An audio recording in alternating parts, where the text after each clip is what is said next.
Donc voilà, un cours d'Illustrator, comme nous avons vu la dernière fois au cours précédent. Je vais vous rappeler les outils et comment les utiliser.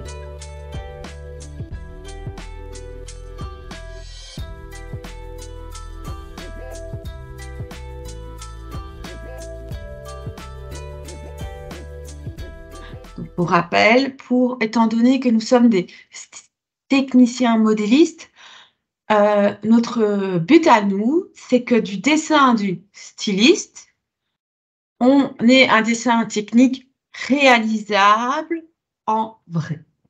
Donc, ce que vous comprenez, ça doit être commercial et portable, je vais dire. Donc, ça doit être dans le réel. Donc, même si le styliste vous dessine des silhouettes très différentes, vous devez amener la valeur ajoutée technique que vous avez.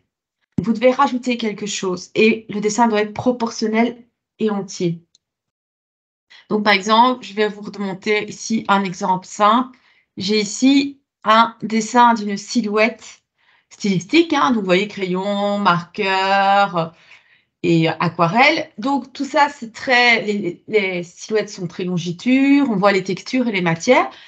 Vous avez ça du styliste et vous devez faire un dessin technique pour que le patronnier et ou l'atelier puissent comprendre ce que le styliste veut au final. Donc ça, c'est votre dessin stylistique. Mais si vous deviez faire, même si ce n'est pas le rapport, je vais vous montrer un dessin de mise à plat.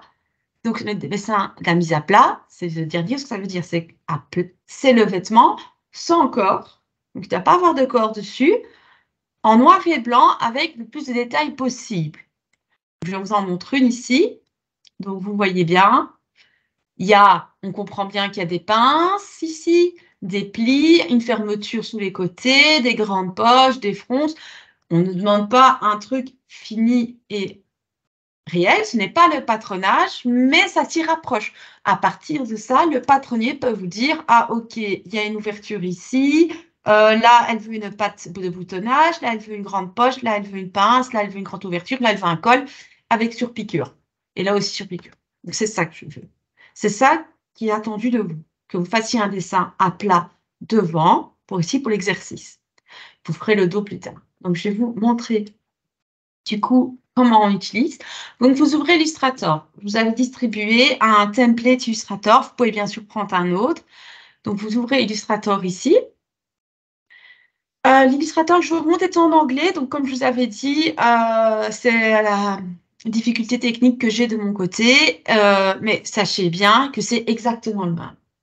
C'est juste les mots, mais les symboles sont les mêmes. Donc, je vais vous amener Illustrator. Tadam! La fenêtre est ouverte.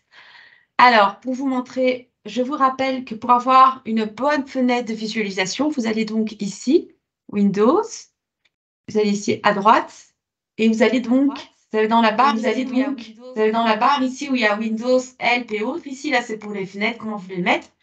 Et ici, en haut, pardon, à droite, vous pouvez choisir optimisation essentielle ou essentielle classique. Vous voyez, la définition se met différemment. Je vous conseille de prendre essentiel classique. Ça va? Alors, donc, vous allez avoir une barre de recherche en haut, une barre à gauche et une barre à droite. Et devant vous, vous avez donc un plan. Pour rappel, le plan en gris, c'est votre bureau. Donc, c'est votre énorme table. C'est là-dessus que vous allez travailler. En blanc, nous avons donc ici un grand carré blanc. Nous pouvons, je vais un petit peu dézoomer, je vous dirai après comment. Donc, dézoomer, c'est CTRL moins, si vous voulez, sur votre clavier. CTRL et puis moins en même temps. Et en fait, ceci, c'est votre feuille. C'est votre feuille, votre papier. Si vous voulez une autre feuille à côté, une feuille plus grande, ou faire plusieurs dessins en même temps, c'est très utile. Donc, je vous avais dit, il fallait aller dans Artboard ici. Ça va? Donc, laissez-moi vérifier en français en Artboard. C'est bien donc l'outil plan de travail. Donc, Artboard, c'est l'outil plan de travail. Vous cliquez dessus. Et en haut, vous voyez, donc moi, ici, j'ai le titre en anglais, Artboard qui s'écrit. Vous avez, en fait, les outils qui sont disponibles pour cet outil. Donc, si vous voulez, c'est votre boîte à outils, c'est votre gros outil. Et puis après, hop, c'est votre couteau suisse qui s'ouvre. Et vous avez le choix entre plusieurs options. Et donc, vous pouvez voir ici, je peux A4, je peux prendre et je peux créer une autre. Donc, regardez bien ici, vous avez une petite croix avec un carré. Je clique gauche et pendant que je clique, je tire dessus. Donc, je garde le doigt enfoncé et j'ai un rectangle qui vient se former. Regardez bien en haut, vous êtes dessus, donc plan de travail 2. Vous regardez, il est écrit custom. Donc ici, c'est en fait, c'est comme vous avez tracé à main levée, si vous voulez. Mais vous voulez une feuille parfaitement A4, vous descendez et vous choisissez A4. Et le format se met automatiquement aux mesures A4. Ça va? Et vous pouvez en avoir comme ça autant que vous voulez. Voilà. Ça, c'est le premier outil que je vous montre. Donc, c'est l'outil ici en bas qui s'appelle donc outil plan de travail. Après, je vais vous montrer un autre outil. Nous allons ici aller à droite. Et là, en fait, c'est un peu votre super bureau avec plein d'options géniales. Et vous avez en fait l'outil calque. Donc, ici en anglais, ils disent layer, mais en français, c'est bien outil calque. Et ça veut bien dire ce que ça veut dire.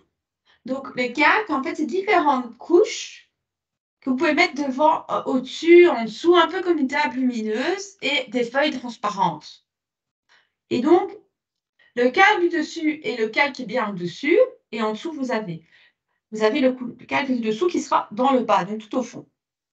Ici, si vous regardez bien, dans la première colonne, vous avez des yeux. Et les yeux, en fait, c'est voir ou ne pas voir. Donc, si vous cliquez sur tous les yeux, vous pouvez donc observer tous les dessins. Comme, pardon, excusez-moi, vous pouvez aussi même cacher. Voilà. Ça va? Deuxième colonne, ici, c'est les cadenas. Et vous voyez ici, j'avais bloqué le premier. Et en fait, ça vous permet, du coup, que quand vous travaillez sur un calque, que ce calque-là ne bouge pas. Parce que vous allez voir, si vous avez plusieurs formes, vous avez tendance à vouloir tout prendre. Et en fait, là, ça va être comme un peu si vous mettiez un aimant ou du scotch sur vos outils. Il ne bouge plus. Ça va? Donc ça, c'est le cadenas que vous pouvez retirer et remettre. Ça va? Alors, si vous vous souvenez, en classe, nous avons, pour ceux qui n'étaient pas là ou pour ceux qui étaient là, nous avons fait un petit exercice où je vous ai appris les formes de base. Hein? Et je vais donc refaire ce petit... Je vais casser celui-ci. Je vais vous refaire exactement le même exercice avec vous. Ça va? Alors, je vais le faire ici à droite. Le premier exercice plumier, si vous voulez. Et là, il y a un outil qui s'appelle l'outil plume. Pen tool en anglais. Vous cliquez dessus. Vous cliquez bien sur le premier. Pas sur celui qui a une petite forme ici en forme de S. Vous prenez le pen tool, donc l'outil plume, pas d'autre outil. Vous cliquez là-dessus.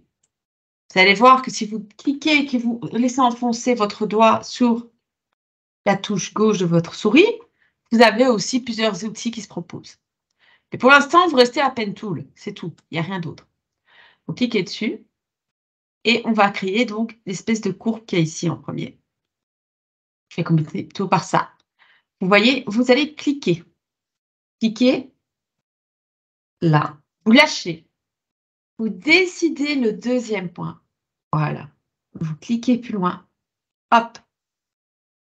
Et alors là, si vous lâchez, ben vous avez une ligne droite. Je vais vous montrer. Vous avez une ligne droite. Mais c'est pas ça du tout que je veux. On est bien d'accord. Donc, à partir de cette ligne droite, je vais donc revenir. Je vais vous montrer. C'est pas ça qu'on veut. Donc, on va effacer. On recommence. On retape sur la petite plume. Alors, on va recliquer. On clique là plus loin. Et alors, vous maintenez le doigt sur votre souris et vous tirez. Vous maintenez bien le doigt sur votre souris et vous tirez. Et là, vous allez voir deux petits segments qui se forment. Donc là, vous voyez les deux petits segments avec les petites boules noires. Ce sont les courbes de Bézier qu'on appelle ça.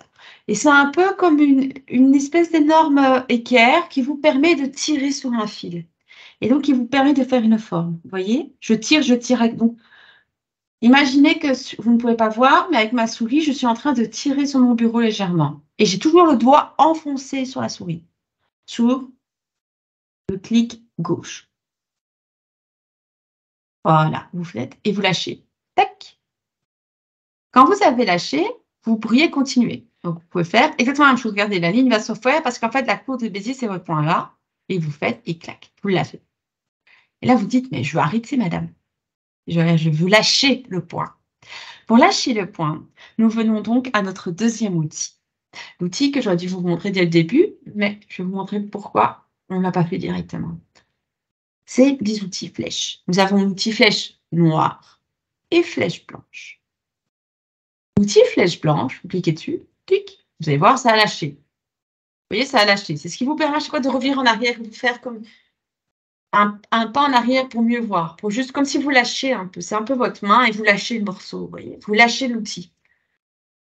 Quelle est la différence donc entre ma flèche noire et ma flèche blanche? C'est simple. La flèche noire sélectionne l'objet en entier. Vous voyez, vous prenez l'objet, vous le bougez. Donc, comme j'ai pour ici la forme, vous voyez, tous les points sont sélectionnés. La flèche blanche sélectionne un point en particulier. Donc, vous voyez, il y a d'ailleurs, en anglais, ils appellent ça le Selection Tool. Donc, c'est l'outil de sélection, alors que la flèche blanche est l'outil direct de sélection. C'est-à-dire que ça va directement dans un point. C'est beaucoup plus précis. Donc, si vous cliquez sur la flèche blanche, comme je fais ici, vous allez voir, si vous cliquez sur l'objet, ça ne clique pas l'objet, ça ne crée pas un cadre qui encadre l'objet. Vous voyez, vous n'avez pas de cadre. Je vais faire un petit souple. Vous n'avez pas de cadre. En fait, ça va cliquer la forme et là, vous pouvez cliquer les points. Et donc, à partir des points qui ont servi donc, avec les cours de Bézier et tout, qui ont permis de vous faire votre forme, vous pouvez bouger donc la forme. Donc, ça vous permet de rectifier des choses, hein, ce point. Vous rectifiez, hop, et regardez, c'est avec ça que vous allez bouger votre courbe de Bézier. Donc, ça sélectionne vraiment là, vous avez tous des petits points ronds ou carrés comme ça. Voyez? Alors que si je reviens ici, vous voyez à gauche, sur la flèche noire, je sélectionne l'outil en entier. Vous voyez, ça fait un grand carré qui sélectionne l'outil en entier. Vous voyez la différence? Flèche noire, je sélectionne l'objet en entier. Flèche blanche, si je sélectionne juste l'outil et je sais changer qu'un point à la fois. Je parle au point que je sélectionne. Vous voyez? Donc voilà. Je vais continuer à faire cet exemple-là en faisant le corps de mon petit bonhomme. Donc je reprends le pen tool. Parce que là, en fait, si vous cliquez dans le vide, il n'y a rien qui se passe. Hein, on est d'accord. Vous reprenez votre plumier. Dans votre plumier, vous reprenez votre plume. Clic, on reprend sa plume. On clique, on pose sa plume sur le papier. Et alors, on veut faire une ligne droite? Ok, pas besoin de courbe de Bézier. Hop, on lâche. On prend ça là, on tire sur la ficelle. Et on veut faire un truc bien droit. On clique le point plus loin, bam. Donc là, j'ai bien un segment avec 2 points. On veut lâcher la plume. Excusez-moi, j'ai fait une petite. Voilà. Je retourne sur la flèche noire. Et voilà, j'ai mon outil. Ça va? Même chose, je vais faire les jambes. Regardez, les jambes, j'ai une solution. Je peux faire les deux. Alors, soit je peux faire ça. Donc, je reprends l'outil plume. Je clique là, sur le point, et j'ai anchor qui est ici. En fait, c'est ancrage. J'ancre dessus. C'est comme si je lançais un lasso comme ça. Et hop, je tire, je tire, je tire, je tire, je tire, je tire, je tire, je tire, je fais la courbe. Là, je lâche. Je reprends la flèche noire, je clique dans vide pour lâcher ma forme. Je reprends ma plume. C'est ça qui, en fait, peut vous paraître très, très lent ici au début. Vous allez voir qu'avec le temps, ça va venir automatiquement. Vous vous rendez même plus compte quand vous le faites. Hein. Donc, au début, ça vous paraît lent, genre, oh, pour tracer juste une droite, combien de clics je fais, mais les choses deviennent automatiques à la fin. Il ne faut surtout pas vous inquiéter. C'est tout à fait normal si vous vous énervez et que vous passez beaucoup de temps dessus. Donc, vous cliquez et j'ai fait. Et donc, pour rappel, pour faire une droite, bien droite, hein, comme si je prenais une latte, il faut juste 2 points et je dois lâcher. Je lâche ma souris là, si vous ne voyez pas, mais hop. Et puis, je vais faire avec le noir. Voilà. Et donc, ici, en à peine quelques minutes, vous avez utilisé la flèche noire, la flèche blanche et l'outil plume. L'outil plume qui vous permet, du coup, de faire un traçage. Avec ça, vous avez déjà tracé toutes les droites que vous voulez. Ensuite, pour aller plus vite quand vous faites un cercle, on est bien d'accord que pour faire un cercle ou un carré, on n'a pas s'amuser à tracer avec des droites. Vous avez un outil ici, qui est l'outil forme, donc rectangle ici. Vous cliquez dessus. Vous allez voir, si vous cliquez dessus, donc il y a une petite flèche blanche ici, un petit triangle blanc. C'est vous avez l'optique rectangle, rectangle avec des coins arrondis, le cercle, le polygone, l'étoile Voilà, c'est le choix. Si je propose des ellipses, sinon c'est le cercle chez nous. On clique, même chose, je clique avec gauche de ma souris et je tiens. Donc un peu comme pour la flèche blanche, quoi. Je tiens et je glisse. Je glisse et j'ai la forme que je veux. Regardez. Et voilà, j'ai la forme que je veux. Hop. Je lâche. Je retourne dans ma flèche noire. Et voilà. Et donc, vous voyez, ma flèche noire sélectionne la forme. Ça sélectionne un carré autour. Hein. Alors que si je sélectionnais la flèche blanche, je prends ma flèche blanche. Et là, je peux bouger les points l'un à la suite de l'autre. Vous voyez, vous pouvez du coup bouger la forme et faire un œuf, par exemple. C'est le œuf. Voilà, c'est la différence que vous avez. J'espère que pour l'instant, tout va bien. Donc, vous avez vu l'outil noir, flèche blanche, plus fort. Et tout au début, l'outil plan de travail. Je vais dézoomer. Donc ça, pour dézoomer et zoomer, c'est comme pour tous les outils, comme tous les softwares. Contrôle moins, contrôle plus. On recule. Voilà. Et nous avons déjà un petit peu.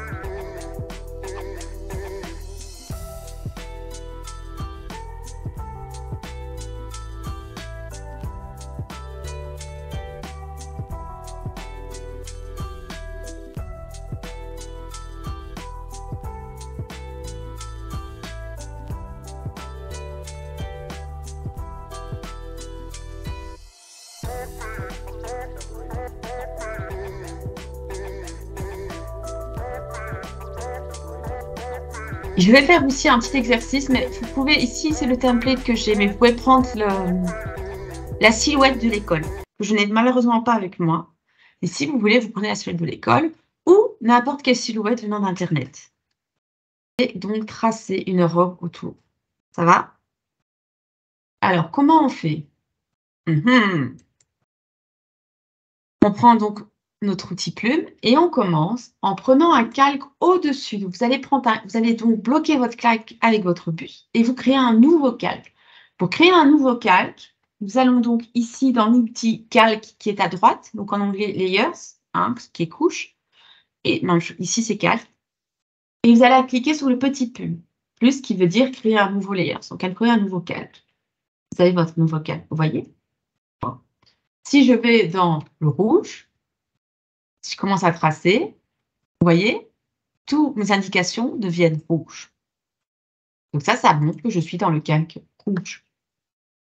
Voilà. Je suis dans le calque bleu. Je prends ma plume, je trace et les indications seront bleues.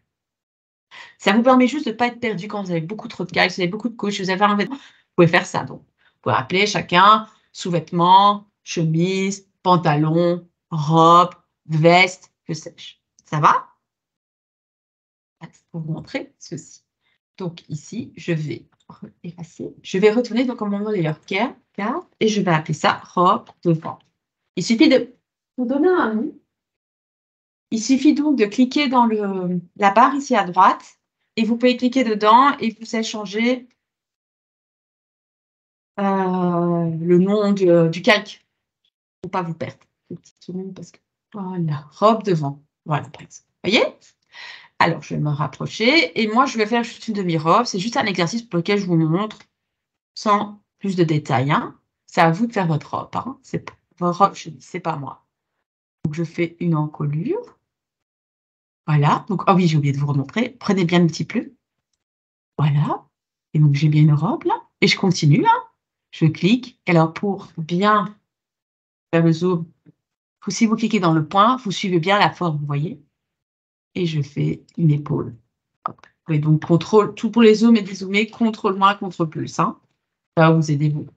Et je continue. Et je trace. Et je fais. N'oubliez pas que c'est une mise à plat. Donc, les mises à plat, je dois avoir toutes les pièces. Donc, ce n'est pas juste une forme coupée. Hein. Je dois avoir les emmanchures et tout ça. Hein. Les ouvertures aussi. Je dois avoir, quitte à avoir une ouverture. Et ici, comme nous sommes dans une robe chemisier, on doit avoir l'ouverture devant. Donc, ici, je vais faire sans importance une robe. Vous voyez? Donc, ici, j'ai fait une grappe. Ici, je fais une courbe. Hop. Et je découpe et je tire. Donc, c'est à vous de vous exercer et de commencer à jouer avec l'outil comme il est. Ça va? Imaginons, vous faites ça. Alors, vous voyez, moi ici, je sais que je ne suis pas très symétrique, donc je vais bouger ma forme. Vous voyez, pour ça, je prends la souris blanche, là, la flèche blanche, et je bouge mon point. Je suis là, je fais oulala. Et je bouge pour rectifier mes points comme vous voulez les mettre. Hein. Et ça peut être tout, hein, ça peut être... Voilà. Et alors, ici, je vois par exemple, j'ai bien un point, mais il est tout droit. J'aimerais bien avoir mes courbes de Bézier sur ce point-là. Alors, qu'est-ce que je peux faire? Je retourne ici dans la barre de recherche au-dessus. Et vous voyez là, quand j'avais cliqué sur les trucs, il y a plein de trucs qui sont apparus. Et ça, c'est pour changer. C'est pour que le point devienne courbe de Bézier. Voilà. Si je clique dessus, la courbe devient Bézier. Vous voyez? Ça marche dans l'autre sens. Donc, si je clique sur ce point-là qui est avec ma flèche blanche, qui est une courbe de Bézier, si je veux bien la faire droite, je clique sur le point. Voilà. Et j'ai un point droit. Vous voyez la différence? Voilà. J'espère avoir été un peu clair avec ceci. Ici, je fais une forme. L'important, c'est que vous dessinez, pas moi. Alors, je vais faire une manche.